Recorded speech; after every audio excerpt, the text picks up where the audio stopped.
اعتراض ملحدین دا کوي چې د رسول الله صلی الله علیه وسلم د والدینو نکاح چا تړلې ده؟ په هغې وخت کې خو اسلام نه و. قدرمن وروڼو د دې جواب دا دی چې د عایشه رضی الله عنها یو حدیث دی، په هغې کې راځي چې د اسلام نه مخکې څو قسمه نکاحګانې وي؟ 4 قسمه نکاحګانې په دې حدیث کې ذکر کېږي. بعضې علماو 14 قسمه نکاحګانې نورې ذکر کړي دي چې په هغې ټولو کې یوازې یوه نکاح پاتې شوله او نور نکاحګانې په اسلام کې ټولې رد شوي دي، ځکه چې هغه ټولې اکثره په زنا کې راتللې. هغه نکاحګانې چې دی هغه غیر شرعي وي، صرف یوه نکاح پاتې وه. دا چې کوم معاصر وخت کې زموږ او ستاسې دا نکاح ده، همدغه نکاح وه. مشرکینو به پخواني مشرکینو به هم دغه نکاح باندې عمل کوو او دا هغه نکاح وه چې دا د ابراهیم علیه السلام نه پاتې وه.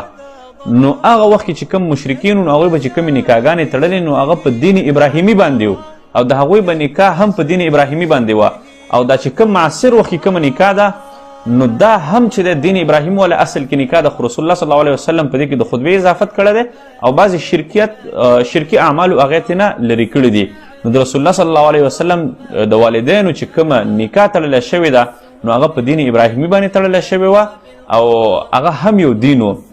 او دا چې کوم معاصره نکاح ده هو به په همدغه طریقه باندې وه، خو دا خطبه ورکې بعد کې اضافه شوې ده او نور چې د رسول الله صلی الله علیه وسلم د والدینو نکاح بالکل په حقه باندې وه، یو عامه نکاح وه.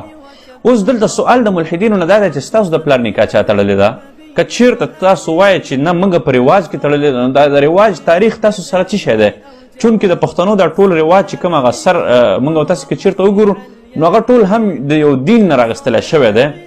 نو یا خو که ستاسو والدینو چې کومه نکاح تړلې هغه به په دین باندې تړلی شوي، که نه یې تړلی شوي، که تاسو دین نه منئ او په دین باندې نه یې تړلی شوي نو دا نکاح څنګه تړلی شوې ده؟